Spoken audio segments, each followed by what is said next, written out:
Bismillahirrahmanirrahim. Assalamualaikum warahmatullahi wabarakatuh. Bagaimana kabarnya kalian semua? Alhamdulillah kawan selalu dalam keadaan sehat walafiat. Semoga pada pembelajaran kali ini kalian bisa mengikuti pembelajaran ini lebih baik. Oke, pada pertemuan kali ini kita akan membahas tentang hakikat salat dan zikir. Dalam fase ini atau pembelajaran ini kita akan membahas tentang elemennya akhlak. Adapun tujuan pembelajarannya yaitu peserta didik mendalami peran aktivitas salat sebagai bentuk penjagaan diri dari keburukan, dan kalian semua bisa menjelaskan hakikat salat dan zikir serta pelaksanaannya secara konsisten sehingga bisa mencegah perbuatan keji dan munkar. Itu capaian pembelajaran pada pertemuan kali ini. Selanjutnya tujuan pembelajarannya yaitu kalian semua bisa menjelaskan pengertian sholat dan dalilnya. Selanjutnya menjelaskan ketentuan pelaksanaan sholat, dan selanjutnya menjelaskan waktu sholat dan jumlah rakaatnya. Juga menjelaskan tentang tata cara pelaksanaan sholat, juga menjelaskan sholat berjamaah beserta dan hukumnya, dan menjelaskan juga sholat bisa mencegah perbuatan keji dan munkar serta melaksanakan sholat secara berjamaah. Anak-anakku sekalian, apa yang kalian tahu tentang sholat? Ya, sholat itu sebagai cara agar kita lebih dekat pada Allah SWT. Betul. Selanjutnya ada lagi? Ya, sholat sebagai doa. Betul. Ada lagi? Ya, sholat tadi sudah disampaikan mendekatkan diri kita kepada Allah Subhanahu wa Ta'ala. Mari kita bahas tentang sholat. Sholat secara bahasa artinya doa. Sedangkan secara istilah seluruh perbuatan dan ucapan yang dimulai dengan takbiratul ihram dan diakhiri dengan salam. Dan sholat juga mempunyai 5 waktu yang harus kita laksanakan atau disebut sholat fardu, wajib bagi seluruh umat Islam baik laki-laki maupun perempuan. Selanjutnya ini adalah ketentuan pelaksanaan sholat. Yang pertama adalah beragama Islam sudah pastinya. Yang kedua sudah balik, kalian semua sudah balik, sudah dewasa, sudah bisa dihitung amal ibadahnya. Yang selanjutnya berakal karena kalian semua berpikir sehingga sudah dipastikan sholat wajib bagi kalian.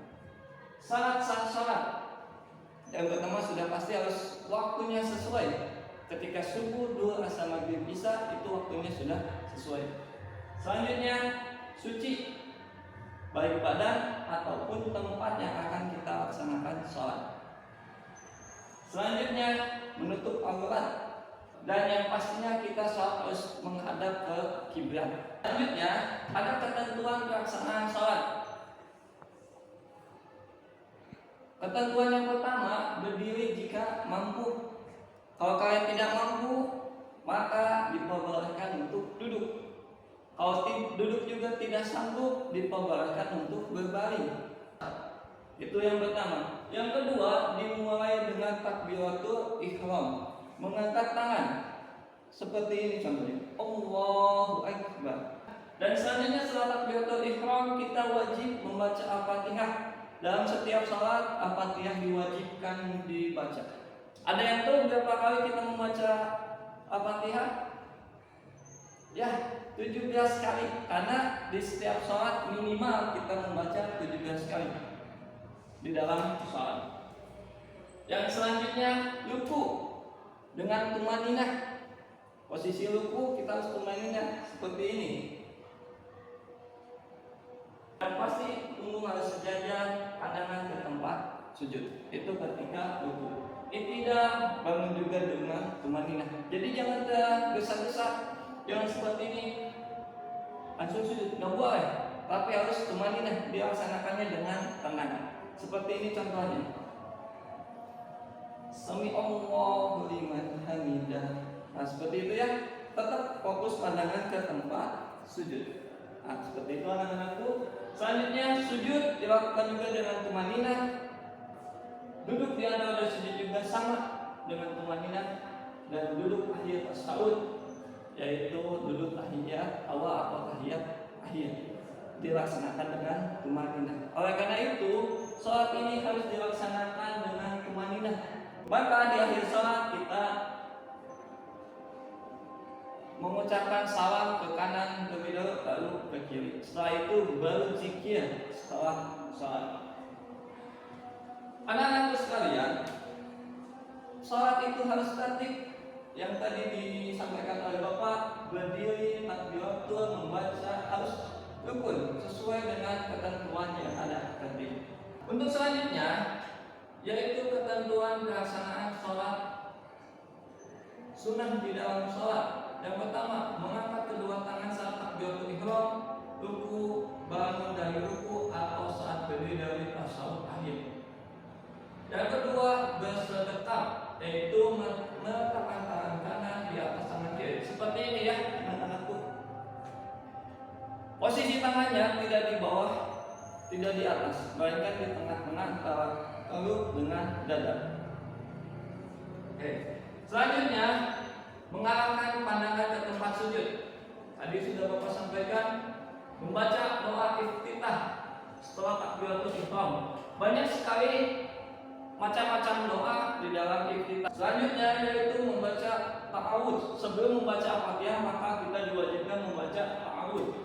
Dan selanjutnya mengeraskan suara atau jahar ketika sholat maghrib, isya, dan subuh. Dan ketika sholat duha asar dibaca sir atau lembut. Ya, kita semua telah mengetahui dari awal sholat sampai akhir dan bagaimana tata cara sholat berjamaah kita sudah mengetahui. Maka dapat kita simpulkan bahwasanya sholat adalah ibadah individual yang mewajibkan kita untuk mendekatkan diri kepada Allah, dan diharapkan dengan sholat itu bisa mencegah perbuatan keji dan mungkar. Anak-anakku sekalian, mari kita sedikit mengingat apakah sholat kita sudah sesuai dengan ketentuan dari Nabi atau belum. Coba kita lihat apakah sholat kita ketika sholat berjamaah yang dilaksanakan di sekolah sesuai dengan ketentuan dari Nabi atau tidaknya. Karena memang Bapak lihat ada beberapa anak yang masih ketika sholat bercanda, tertawa. Padahal kita sudah mengetahui kalau bercanda, tertawa itu membatalkan sholat. Oleh karena itu marilah kita perbaiki sholat kita sehingga kualitas diri kita semakin lebih baik, dan semoga dengan sholat yang kita lakukan bisa mencegah dari perbuatan keji dan mungkar.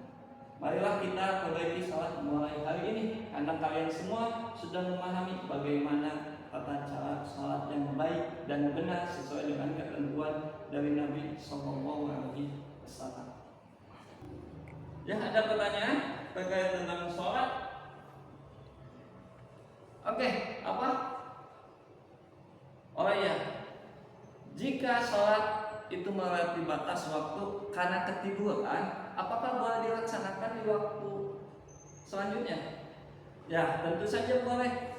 Karena ada keringanan bagi orang yang tidur atau lupa, itu boleh dilaksanakan di waktu yang setelahnya. Misalkan sholat zuhur ketiduran, bangun di waktu asar, maka sholatlah ketika ingat atau sholatlah ketika bangun. Oke, mungkin kalian sudah paham semuanya ya. Itu saja yang dapat Bapak sampaikan. Terima kasih atas perhatiannya. Mohon maaf apabila dalam penyampaian ada kesalahan kata dari Bapak. Semoga ilmu yang kita dapatkan hari ini menambahkan keimanan kepada kita dan mendekatkan diri kita kepada Allah Subhanahu wa taala. Tutup dengan doa, Rabbana atina fid dunya hasanah wa fil akhirati hasanah wa qina adzabannar. Wassalamualaikum warahmatullahi wabarakatuh.